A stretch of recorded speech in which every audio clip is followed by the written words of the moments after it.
Are we bringing our best ideas? Are we continuing to learn and bring back what we know to the practice? Because many of us can go to a CE course, no matter whose course it is, and feel like we're coming back into something that we're like, oh my gosh, I don't know how I'm going to ever get the support to bring this back in.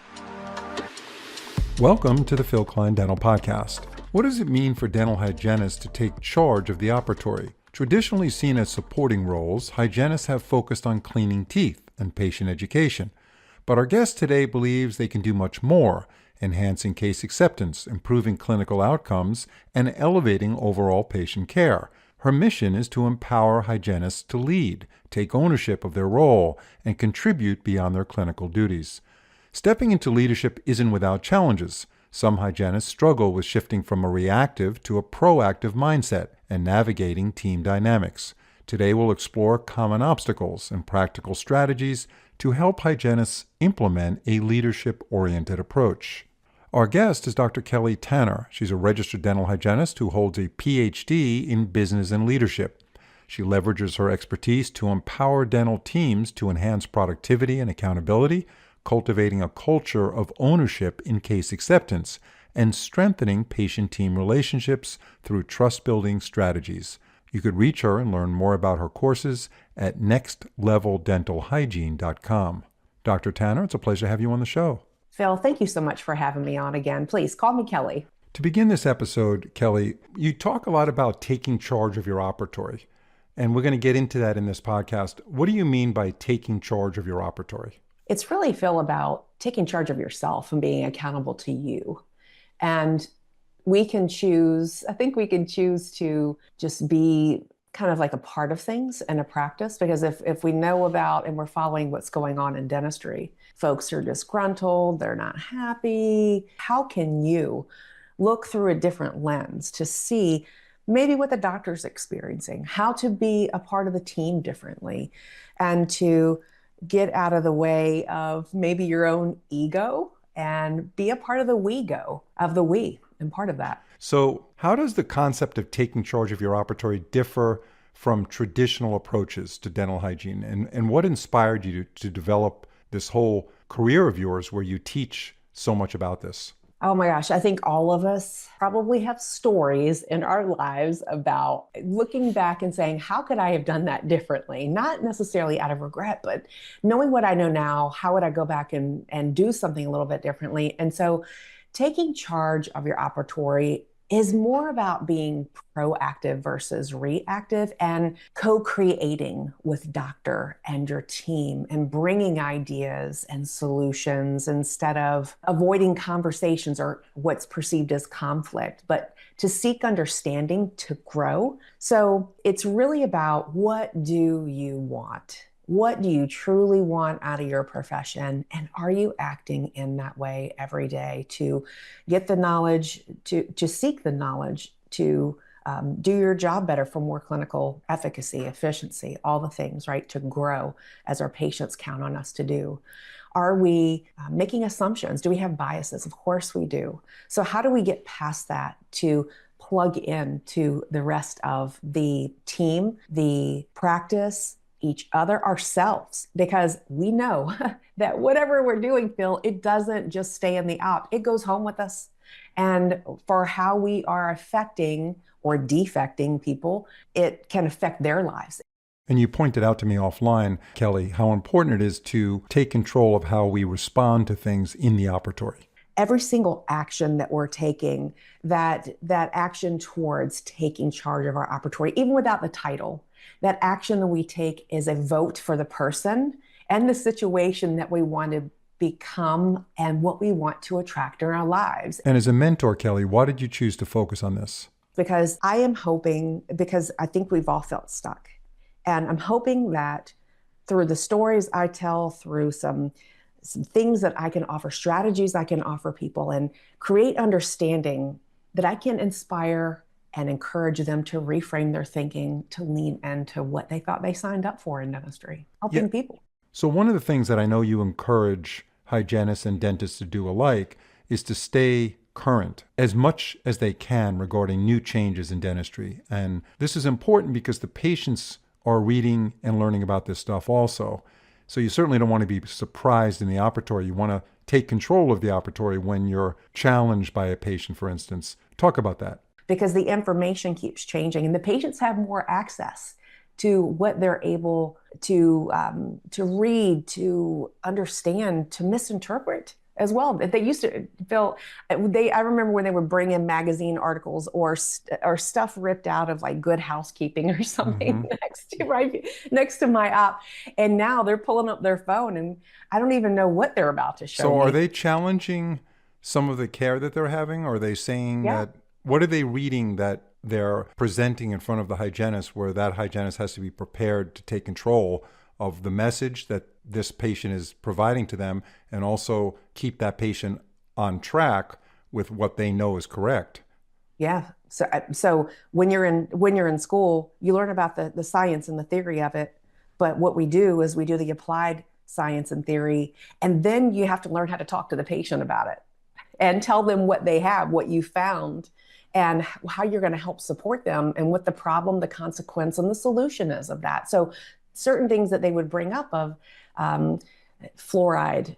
Why are we using this? Why are we treating gum disease where I've been healthy all of these years, but now health is turned into disease? That's not what I read. I learned that I can cure myself through XYZ, through some TikTok that I've heard. That's misinformation, that's hyped, and we have to be ready for that. So to back up to your original question, it's to truly follow the path and understanding how we take the science that we learn, apply it, being able to communicate that with the patient, and being ready and up on our game to be able to connect back with that patient to help them understand their oral and health status throughout their life. So part of controlling the operatory is obviously controlling the message to the patient, making sure they understand what is correct and evidence-based and what's misinformation, as you mentioned, some of the stuff that comes through TikTok and other social media platforms. And this, of course, will help you get predictable success to the highest level when you have that communication going on a regular basis with the patient. And all of this, of course, Kelly, requires a certain level of emotional intelligence, does it not? Yeah, certainly. It's all about motivational interviewing, empathy, emotional intelligence, and I'm certified in the science of emotional intelligence. We're also working with Creighton University of integrating emotional intelligence into dental school as well. It's so cool because if you can identify those hesitations, the questions that they're asking and what they're not asking, what that patient values, certainly that's the ultimate KPI, is to have the patient accept, quote unquote, but to take action on what it is that you've recommended because they valued it. They've intrinsically valued it, and they understand that, and they say, yes, sign me up for that. I don't know how I can't live with that. But what I talk about moving back from that overall KPI, because that's success for us, right? Like having a patient say, absolutely, putting their flag in the ground and backing up to say, how did I get there? What are all the little things that we have to do as providers to get to that ultimate goal with the patient? So it starts with us, though, in understanding how we show up. Right. So an example of that would be the whole scare with fluoride. You know, with kids, the parents come in and say, we don't want a fluoride varnish treatment on my child because I just read that fluoride is cancer causing and they're trying to take it out of water now. And now you're telling me you want to put a fluoride varnish on my kid's teeth.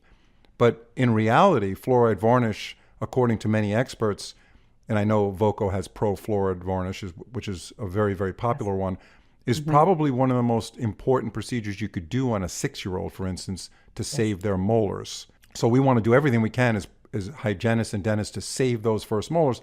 So give us an example of that situation where the mother says to you, here's an article right here, let me show it to you on my phone. Fluoride could cause so many problems, and now you want to paint some fluoride varnish on little Tommy's teeth. What would you say to that? And is that part of the taking charge of your operatory? An example of that? Yeah, it is. Of course, it's to understand the science behind it, and this is what we learn about in school, and to be to be in line with what the research is saying and how it's changed, because obviously things change every 6 months. We find out more. This is why it's the science of it. We continue to learn, and we took an oath to continue to learn as a part of our dental hygiene and our dental oath. So yes, I would start with the differences between the fluoride that's in water and that's in toothpaste, like topically applied versus intrinsically consumed. And I would probably have for these type of instances, if it's a practice, if it's a pediatric practice, I would have a brochure that talks about it, that's from our office, like a position, if you will, that just explains the difference. But I would verbalize this to say, here's the difference in the kind of fluoride. And at little Tommy's age, his teeth are still forming, and the fluoride in the water, that is actually a naturally occurring substance, is at a safe level. And this is the research behind it, go into all the things depending on how much time I have and how many questions mom has. And tell her about what the consequences are if she's against fluoride in the water. But then talk about the difference of the topical fluoride and what's that doing for little Tommy and how long it will be there and how it's supporting Tommy's tooth development.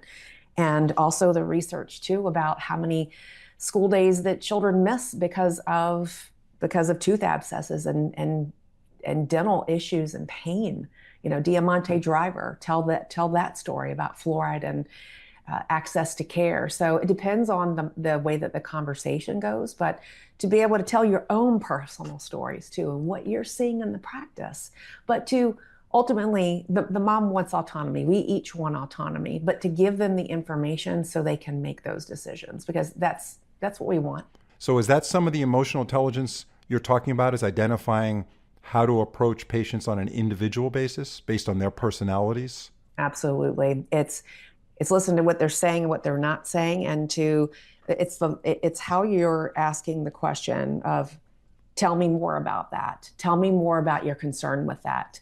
And then listening, Phil. And it's about waiting those 10 seconds to wait for them to respond, because we want to tell them and dump all the information on them about, well, have you seen this article? Da, da, da, da, da, and to hold space for them, because they're ultimately the decision maker for little Tommy in the chair, or for anyone, for ourselves. Right. So that emotional intelligence is part of some of the things that you mentor hygienists on through your courses and everything else. And yes, that results in, when they go through these programs, and I'm not trying to hype up your courses, but anybody who's teaching this, the idea is that once you get that understanding and knowledge post hygiene school, you can apply that to real life scenarios where you can get patients to a higher level of compliance and, of course, a higher predictable clinical outcome, which is the goal. So let's pivot a minute, Kelly, to career satisfaction for the hygienist. How taking control of the operatory, as we talked about so far in this episode, what does that do for career satisfaction and self-esteem and so forth? Well, if any of us feel like we're making a difference in the purpose that we signed up for in our life, I would hope that would lead to more happiness in our lives, because we're happier for our feet to hit the ground in the morning to say, yes, I get to go to work today. I get to feed into my passion. Like, we are making a difference. And when that motivation changes, when that passion changes, is when it changes us. Feeling that we have that sense of purpose, that we are touching lives in the way that is meaningful, and having the time to do it. And we're not so rushed, because on the opposite side, Phil, some of the things that can affect us negatively is feeling that we're out of control of our schedule, that we're not being listened to. And this is any of us, right? It doesn't have to just do with a hygienist. This is any of us in our current work situation, in our careers. If we don't feel valued as that person, to speak up, to be able to bring ideas into an open culture of our office, then it leads to stagnation and burnout. So in addition to emotional intelligence, which some people have more of than others, that's just natural like anything else. In addition to that, we also need to have, on top of our clinical expertise, business acumen. And I know you teach this in your program, the balance between maintaining clinical excellence and developing business acumen skills. Can you give us an example of how these two aspects can complement each other in a dental practice?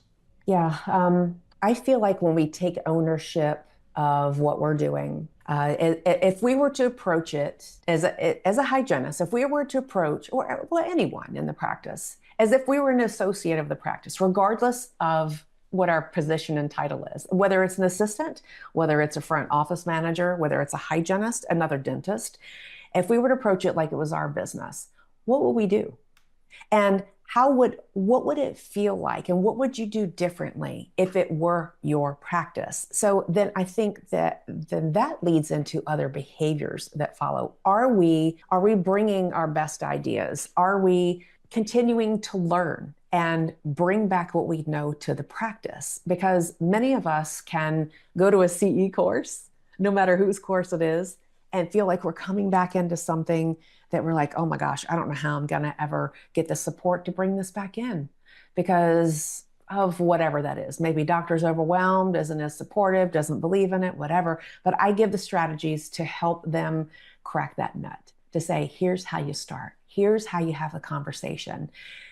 And Phil, you and I know that with any other human and relationship, communication is so vital to the relationship continuing and being fruitful, that if we're not brave enough to have the conversation to make the change, then we have to look to see what we're afraid of, right? But it's that being able to learn, to have the confidence to bring it back, to know that you're supported, to make the change toward that patient, to be the associate in the practice. So part of this too is not only, quote, just doing what we do for the patients every day, but how are we supporting the patients when they leave? Do we all agree in the practice the products that we're offering for XYZ condition? So if I have a patient in my chair who has sensitivity, what is it that I'm doing there that I know doctor is in line with? I'm going to go ahead and apply Admira Protect to desensitize the roots. This will last for up to 2 years, sometimes inevitably, kind of forever is what I find, but they say up to 2 years. But I am making that patient's experience better. I am building trust. Wouldn't any business owner want to do that? So if you were trying to bring Admira Protect into the practice as a hygienist, tell us how you would explain it to the dentist, how it's sold, how it's packaged, what it does, and so forth. Well, it is sold in a like a dropper. And so it's a single dose delivery, and it's a fluoride release. But what makes it different is that it has resin in it that has greater wear resistance. So it's maintaining the occlusion and the dental tubules for a longer period of time. So Phil, if a patient is sensitive to ultrasonic or to scaling on root surfaces that I couldn't even anticipate, I apply this, all of a sudden I have built a best friend forever because they're no longer sensitive. I'm able to do what I need to do to meet the patient's objectives as well. And I will say, Kelly, if I heard that from a hygienist and I was the owner of the dental practice, I would certainly take that seriously. And I would respect the hygienist for taking that CE course and learning about it and bringing it back to the practice. You also like Remin Pro on the topic of remineralization along with Admira Protect. How is that used in combination? Well, what I would use is I would use the Admira Protect there, and then to support them when they leave, is I would recommend the Remin Pro for them to be able to use that at home. So that is something that has like nanohydroxyapatite, fluoride. So you're able to have that conversation about the pH level too, Phil, which is something that I also talk to the moms about, which they come to us, or the patients, not just the moms, about, why can't we use nanohydroxyapatite? Why can't we use fluoride? And it's because it behaves differently with acidic pH. It's not going to be able to bind in this pH. Share with our listeners, if you would, Kelly, how you would typically recommend bringing a new product into a practice after a dental hygienist has attended a CE course. They learned about something that could be very useful, for instance, hypersensitivity. How would they go about doing that where they don't offend anybody, they don't act like they know everything, but they want to introduce the office to a new product that they learned at a CE event, which is, again, mixing the clinical skills with business acumen? Yeah, and this is what I recommend for everybody to do. I would first contact the rep who was at that CE meeting and say, can I have some samples of this, whatever, however many samples. I would then talk to doctor and say, listen, I learned about this new product that is indicated for XYZ. I'm having difficulty, just like Mr. Smith last week, who was in my chair. I used the product that we had, and it just didn't quite cut it. So I'm going to try to use this moving forward to see. I kind of am doing my own experiment. I'm doing my own beta test, Phil. So this gives me direct feedback that I can provide to the doctor, but the doctor is aware that I'm doing it. And so then I bring back the information to the doctor and say, hallelujah, this helped me out. You wouldn't believe this saved me like 15 minutes. It was so successful. Here's what the patient said about it. And that's the kind of information that doctor is aware of. And then I would go to get information about what it costs to purchase it, what the CDT code is for reimbursement, if that's something that the doctor's wanting from me. I would have all that information. But even if I'm not the expert in that, I mean, the front office can help support on that. So it's not that you have to know all of those things, but that's just what I coach folks to the way to go about it. Yeah, no, I think that's a great strategy. I mean, for you to run to a dentist who owns a practice and say, hey, Dr. So-and-so, I just took, you got to buy this. You get 2 boxes for the price of 1. It's a special. You're looking to use a sample and actually get clinical evidence on your own with his or her approval. And then you could report back to that dental practice owner and say, hey, these are the results I'm getting. So that holds a lot of weight. And also the fact that you have the understanding of the science behind the product. Because the dentist doesn't always have time to know what's new and what innovations are being brought into, especially dental hygiene, if you're the hygienist. Now, would you do that also at a morning huddle, for instance, where Yes. the rest of the team explain how that would work? 100%. And that's what I was just getting ready to say. I would go a step further because I would do my own testing. I would talk to doctor about the outcomes, give him or her the specific examples of what I experienced. And then ideally, not just a morning huddle, but I think a team meeting, because I think team meetings like once a month are great, or even a hygiene meeting to say, here's what I found, here's my experience, here's where I talked to patient about it, here's the code that I'm using, here's how it changes your life, patient's life.